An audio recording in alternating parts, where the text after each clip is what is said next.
Natondisa milisusu ne sengo mokola lelo pona kopesa bino basango na bino ya lokota lingala ngonge beti tobongiseli bino lelo mardi 2 mai 2023 na mongonga moke tokotalisa bino ba détail nyonso. Tofungoli na ngambo ya sécurité pona koloba ete bureau moko ya au niveau ya mécanisme régional de surveillance ya corps cadre pona kimia sécurité pe lisusu coopération na République démocratique du Congo pe na kati ya région ekosalema na Burundi mokolo ya samedi 6 mai 2023 esika nini présence ya secrétaire général ya Nations Unies ezali signalé ba détail na Yannick Nzuki Mandembo. Na cadre ya mécanisme régional ya surveillance ya accord cadre pour na kimia sécurité pe coopération na République démocratique du Congo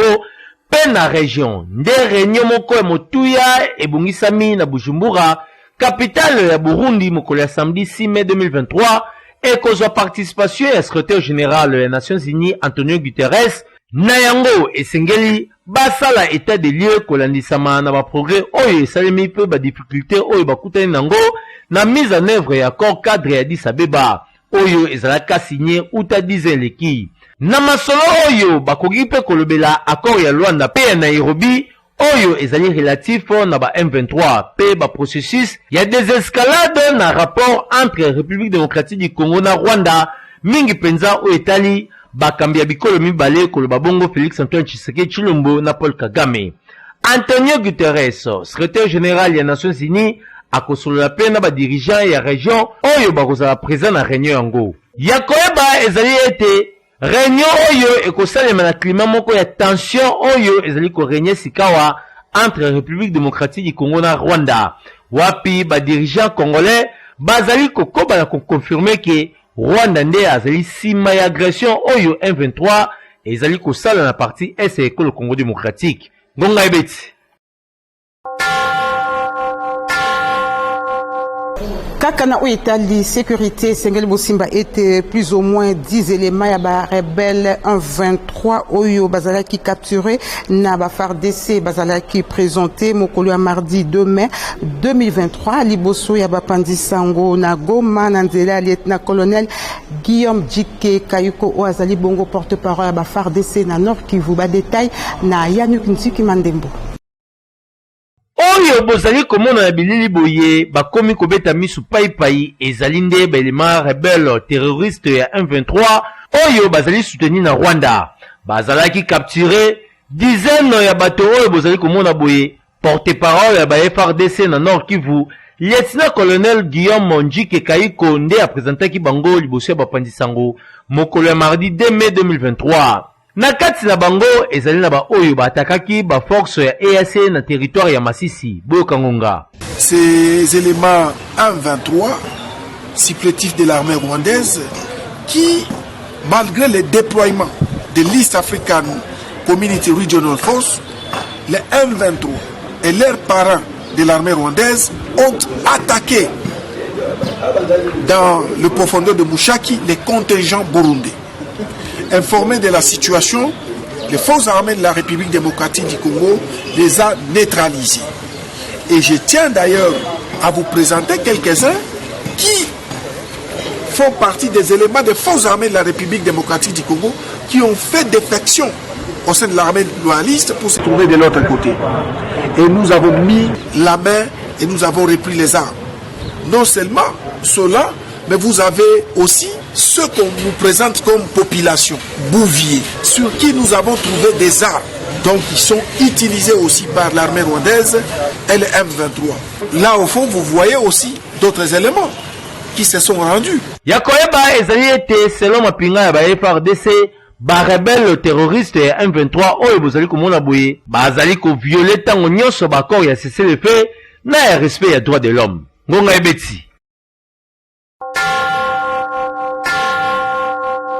Nangambo ya politique esengeli bosimba ete au Conseil national ya transition Nabukambemi ya président Kapend Kayimbu d'élite basalaki meeting populaire mokola dimanche 30 avril 2023 na Imika na commune ya Kalamunyo swana pona kolendisa population na transition o esengeli koya reportage à Freddy Soumaïl Perozet Nzinga. Bakadre pe ba militant ya Front de Libération Nationale du Congo FLNC bayanola kinambela ya président ya au Conseil national ya transition mwana mboka Kapend Eli Kanyimbu de lutte awa na meeting populaire o esalemaki na Imka dimanche 30 avril 2023. Pour na président ya FLNC message ezalaki se moko transition politique ou rien. Pambate yango ezali na motu ya makasi po ezali seul passage obligé pour na kobongisa makambo na mboka ya mbo ya élection proprement dite esalema oyo na calendrier na bango ezali bongo prévu na 2027. Pour na président ya au Conseil national ya transition Kapend Eli Kanyimbu de lutte situation ya est ekoki ko handicapé makambo soki be élection esalemi na Lumbango ndenge ezali prévu na 2023 social ya peuple congolais pe ezali na ino malamu te yango esengeli ko sala 4 ans ya transition pona kobongisa makambo pe kotia nyonso na nzela boyoka président ya FLNC Eli Kapend Kanyimbu de lutte ndenge ya betisi ngonga. Tant que les journalistes, le 7 avril, dans le Salon Rouge Affaires étrangères, que la transition, le président Félix, ce n'est pas veut dire que tu peux la l'union sacrée. Non, non, non. Puis ce temps qu'on a dit que le président Félix Azala, le président de la République, surtout ça, na mboka, oh, il y a de père et mère, na pouvoir, il y a chef des institutions. Beaucoup de gens qui ont il faut tous aller naïe. Non, il y a beaucoup de gens Joseph Stabil, il faut tous aller là-bas parce que les adversaires, les ennemis. Tous la révolution, toujours ça, la 4e conférence nationale souveraine, la résolution non soit là. Tu peux appliquer à moi. Esengo ezalaki ya makasi population andimi pe azali convaincu ete transition na système neutraliste indépendant ekotombola nkita ya mboka babengisi ba force politique mosusu ba ko rejoindre makanisi na bango pona kotombola République démocratique du Congo ngonga e beti.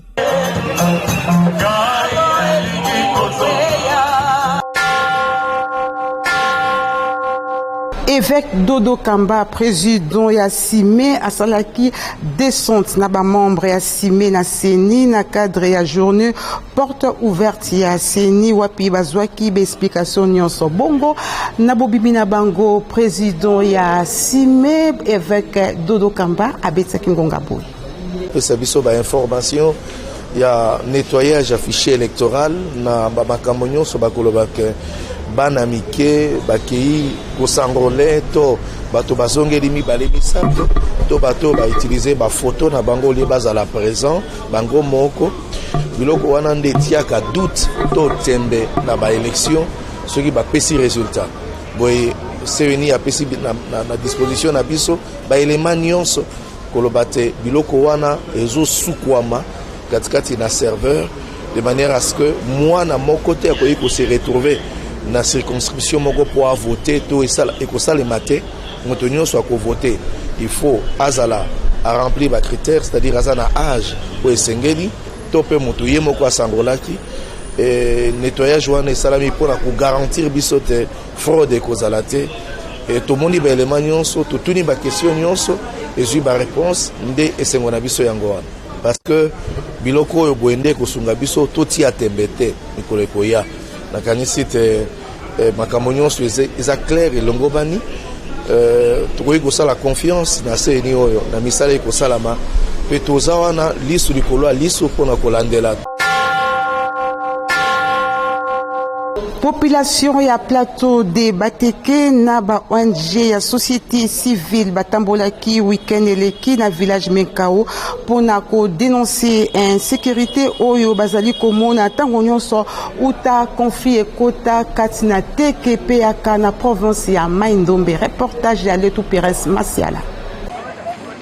batelemaki bango nyonso lokola mutu moko mpona kosenga implication ya bakonzi ya mboka mingi penza epai ya commandant suprême ya ekolo Congo démocratique oyo ezali bongo chef de l'état Félix Antoine Tshisekedi Tshilombo mpona kimia pe boyokani ekomela bango bisika bazali bango banani bana bateke na nzela ya association na bango Muteke Telema oyo ezali kokambama na imbattable combattant Moïse Ngapi. Wapi population ya plateau de Bateke pe bai ONG ya société civile batambolaki village Menkao Mobimba pona kotalisa pasi na bango liboso ya bakonzi ya mboka oyo ezali bongo insécurité uta conflit oyo ezali kosalema kati na Bateke pe bayaka na province ya Mai Ndombe mingi penza na kwa muti Boyo Kangonga. Depuis makambo ya kwa mutu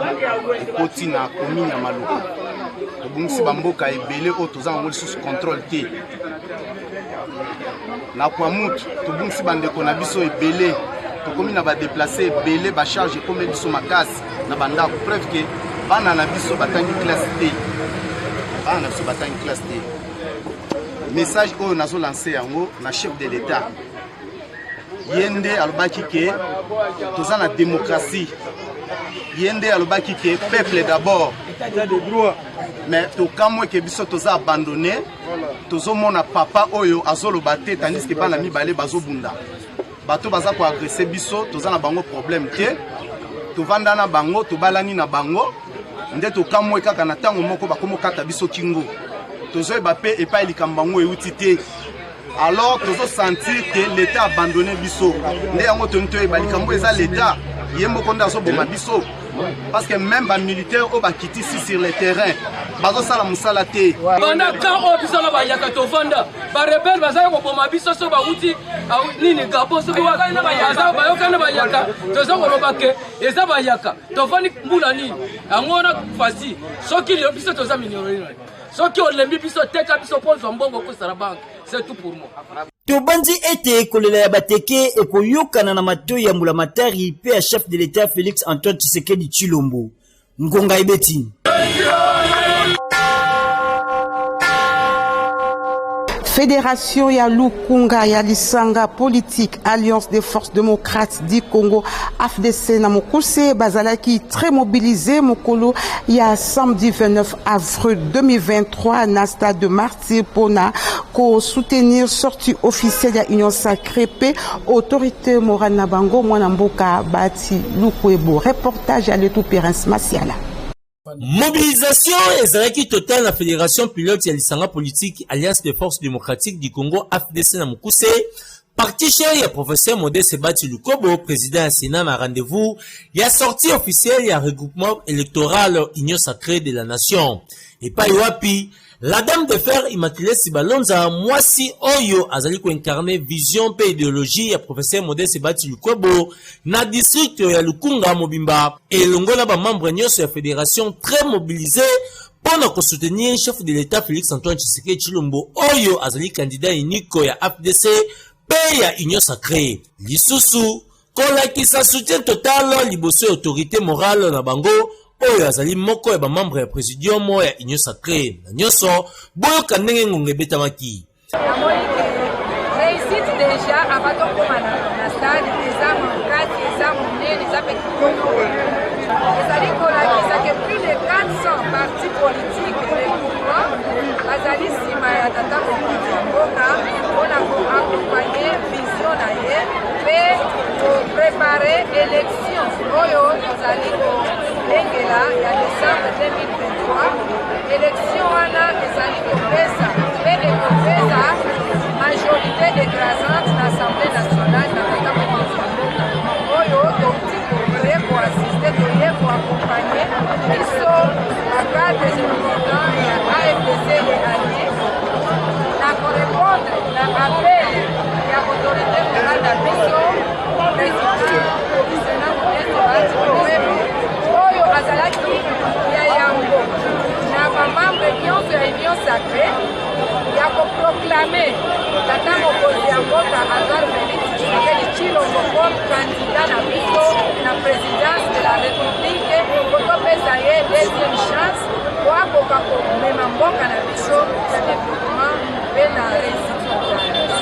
ndenge kaka balobaka na FDC makasi ya Congo. Ngonga Ebeti. Congo Star, parti Cheria, autorité morale, Maman Ange, Lukiana, Ezala qui peut présent, Namilulu Monene, il y a sortie officielle, il y a Union Sacrée de la Nation, na stade de Martyr, Mokolo, il y a samedi 29 avril 2023, Nanzela Mobilisation, Oye Salemaki, et pas il y a secrétaire général adjoint, Gotran, Sona, reportage, il y a Alabamba P, Yannick Moulengo. Madrapo e pepaki likolo na ndenge ya kosakana te pona kotalisa na fasi ya mokili mobimba présence na bango na sortie officielle ya Union Sacrée de la Nation. Parti politique Congo Star ya autorité morale Marie-Ange Lukiana nyonso na bokasi pe stratégie ya secrétaire général adjoint ya parti Gotran Tsona na charge oyo autorité morale Marie-Ange Lukiana pe président national Lukiana Mabondo ba pesaki ye ya implantation, animation pe mobilisation. Awa na stade de Martyr, bazalaki ebele na ndenge ya kosakana te. Boyo Kangonga. Biso bayeli ngomba ya Congo Star toye na université ko tembela ko biba ya yambo ya Union Sacrée son plateforme électorale. Toye en tant que parti politique, il y a honorable Marie-Ange Lukiana de Sankolo, autorité morale, il y a une parce que vous avez la signature à ça. Et puis tu vas accompagner le programme de mon produit. Pour la ndenge, avec de la Mboka. Pour la première fois, moto de la Mboka. Et les noms, avec de la Mboka, c'est RDC, avec de l'Afrique mobile. On comprend que le Congolais va quitter. Le Congolais va venir faire une grande main. Donc, il faut continuer à faire. Il faut une balkanisation, il y a Est, il y a RDC. Et puis, on se fait pour un programme où on va dans le tout ça, il met la tête. Ça veut dire qu'on va gratter l'enseignement. Et puis, dans le programme, il y a 145 territoires. Il y a un biseau, on va trouver un démocrate. Et qu'on s'en a pour accompagner à son deuxième mandat. Et puis, pour installer un programme, il y a solo à son parlement pour y avoir la contrôle. Ngonga Ebeti.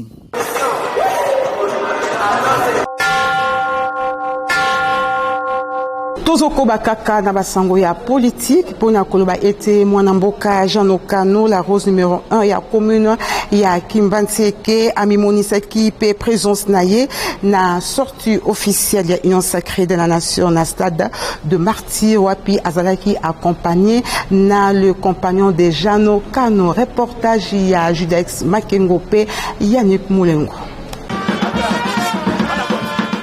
Azali parmi batu oyo bazali kopesa soutien na bango na mokonzi ya mboka Félix Antoine Tshisekedi Tshilombo. Jean Okano la Rose, premier citoyen ya commune ya Kimbanseke. Présence na ye ezalaki remarquable na sortie officielle ya Union Sacrée de la Nation na stade des Martyrs. Jean Okano la Rose azalaki ye moko te elongo na les compagnons de Jean Okano la Rose bato nyonso oyo bapesaka ye soutien. Yambo batondaki na maison communale ya Kimbanseke na ba fanfare. Bongo bayaki kozwa nzela makolo destination stade des Martyrs na tina ko participer na milulu ya monene ya sortie officielle ya Union Sacrée de la Nation. Simana nyonso oyo elekaki na stade des Martyrs, les compagnons de Jean Okano la Rose basukisaki na espace 19 mboka sika wapi bazwaki mwa kopo ya malili elongo na bourgmestre ya Kimbanseke Jean Okano la Rose. Boyo Kangonga. Mwana mboka Jean Okano Soso Pembe doit accompagner pour soutenir le chef de l'État Félix Antoine Tshilombo Tshisekedi na ba action na ye. Biso tokomi bato ya Union Sacrée. Tozo soutenir la population ya Kimbanseke et réunir na ba agent nyonso pour tout soutenir le chef de l'État. Biso nyonso ba agent ya commune ya Kimbanseke toyo soutenir papa na biso Jean Okano.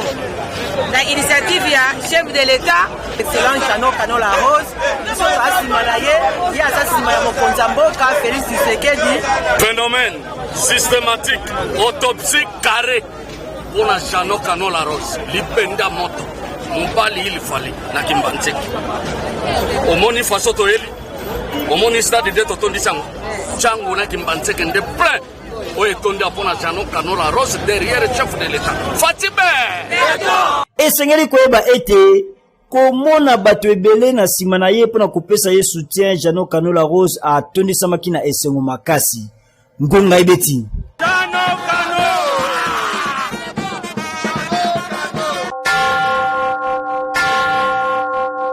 promoteur et école privée au Bazali, membre de l'Association nationale des écoles privées et agréées, à son épa na Mokuse, na district Yafuna Bazalaki, na réunion moko monene na collège des archanges, na commune ya Bandalungwa, Nyosoana, na Tina Kotalisa, ba difficulté topé ba kokoso au Bazali Kokuta Nango, reportage ya l'étoupérance Masiala. Réunion moko monene pe atina esalemaki na collège les archanges de oyo ezomi na avenue Mpika na commune ya Bandalungwa esangisaki ba promoteur ya école privée oyo bazali ba membre ya association nationale des écoles privées et agréées na Mokuse à Sonepa surtout na province éducationnelle ya Funa oyo ezali kokambama na ye moko l'incontournable coordonnateur Calixte Lubaki wapi ba sanganaki pona ko débattre des points majeurs oyo ezali kotungisa bango ya liboso likambo ya impôt de bénéfices et profits IBP na Mokuse oyo ezali kosengama na ngambo ya direction générale ya impôt DGI na Mokuse soki totali malamu ba école privée et sengeli kofuta impôt yango po ete ba école privée ba salaka commerce te. C'est la loi organique ya enseignement numéro 4 na article 23 alinéa 8. Yemi bale likambo ya texte oyo ezali kosengama na ngambo ya commune ya Bandalungwa wapi commune ya Bandalungwa ezali kosenga monter $300 na école privée nyonso ezali na commune ya Bandalungwa na nyonso boyo kangunga. Na ndenge ya partenariat oyo gouvernement apesaki biso tozali partenaire ya ministère ya EPST par rapport na gouvernement tondimaki ke esengeli to soutenir mboka na biso na paiement ya ba impôt ezali na ba impôt na biso oyo mobeko atiaki deja na loi na biso cadre esengeli biso to futa ezali ba IPR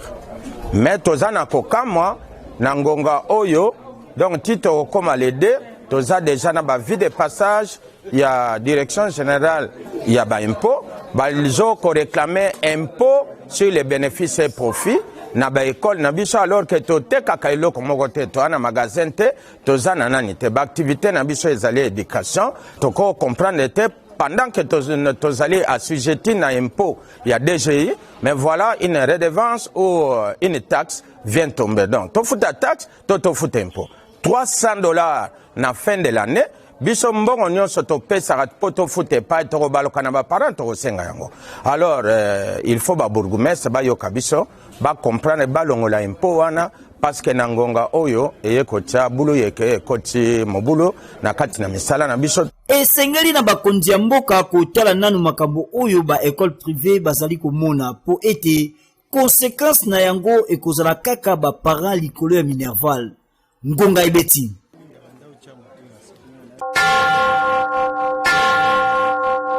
Na oetali société Sengeli Bosimba ete monangoto mama sociale asalaki descente na orphelinat mona la charité o ezomi bongo na avenue Pongo numéro 13 na commune Yansele wapi akendeki ko tala bana beti ke topé ba orphelin amemelaki bango biloko ebele po esunga bango reportage ya Yannick Moulengo. Na cadre ya baséjour na ye na capitale ya École Congo démocratique Kinshasa mama social monangoto nde a profitaki kolekisa journée mobimba pene ya orphelin oyo bazomi na kati ya orphelinat mona la charité na commune ya Ntsele ndenge kaka Biblia ezali koloba na mokanda ya Jacques chapitre 1 verset 27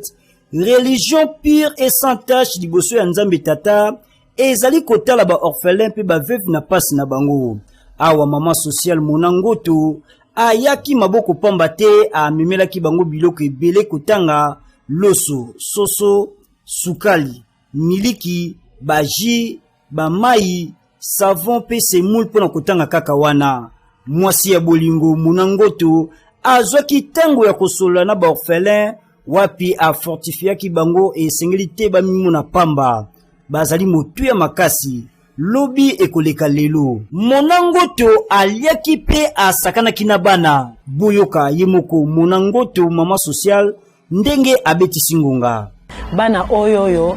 en fait depuis bakoti na kati ya vie na ngai bazo apporter nga que du bonheur alors noki kotika l'insensibilité et que na ye na kati ya mboko sans pour autant que na ya kotala bango donc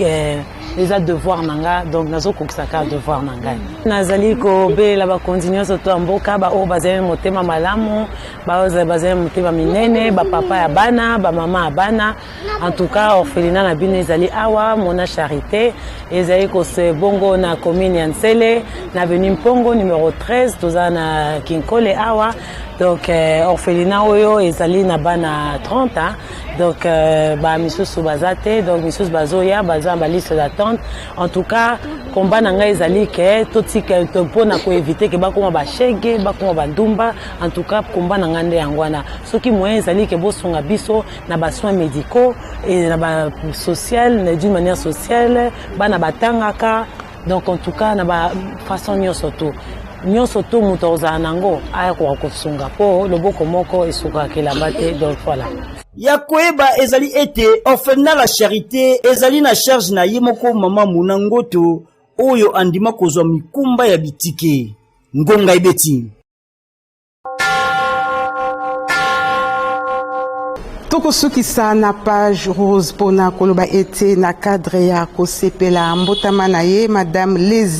Leziami na molonga na ye Sardu Dimbu o azali bongo cameraman na rédaction ya ngonge beti ya Kanaki télévision bakendeki na orphelinat la compassion na commune ya Bumbu mokolo ya dimanche 30 avril 2023 pona kosepela ilongo na orphelin tope bana betike reportage ya Philo Chimuta. Pona kosepela malamu mbotama na ye nde madame Leziam Dimbu molongani ya Sardu Dimbu cameraman na Canal King Télévision bakumbanaki inde na orphelinat la compassion na commune ya Bumbu pona kosepela elongo na ba orphelin. Madame Leziam atambolaki maboko pamba te amemelaki bango ba jus mapa loso semoule sucre bakopo pona kotanga kaka wana bazwaki tango ya kokabola mokopo ya malili pe balekaki na séance ya prise ya photo komona acte oyo esengo ezalaki makasi epai ya mokambi ya orphelinat pe baorphelin bango moko pamba te epesami na moto nyonso te mingi mikolo na bango ya mbotama basepelaka kokende viva na bapoint chaud ya Kinshasa kasi ye aponi orphelinat boyoka ngonga landisama na anniversaire ya mama Lezi couple Bimbu basepeli koya kofete elongo na bana oyo bazangi baparents. Pour nous, étant que ma responsable est orphelinat, c'est un grand plaisir. Et possiblement merci peut-être au Seigneur encore la Pambola Bino. Zamba Pambola bon vraiment pour cette initiative. Mais ben côté la biso vraiment bakanisi biso. Et dans la mingi ya kutuko kende ko fêter anniversaire na ye en dehors na famille na ye na ba camarades na ye. Mais bango ba côté la biso Zamba Pambola bango vraiment mingi abakisela bango vraiment bazanga te bakolela kate de bandati makona bango na kati esika oyo na nyonso longonya na bino couple Dimbu pona acte ya générosité bosali tika ete nzambe ya lola atondisa libenga na bino po ete tango nyonso bokanisaka bayi bazanga ngonga ebeti na basango oyo nde nazwindimisa ya kokabwana bino soki bosepelaki na basango lelo mardi 2 mai 2023 bopesa matondo mingi na Sardu Dimbu azaki na biso sima ya kamera Christian Makutu pe Teddy Agwana basimbaki biso na montage ngana bino tokutani lisusu mikolo ezali koya bozala branché na manaka ya Kanaki télévision Télé Vérité.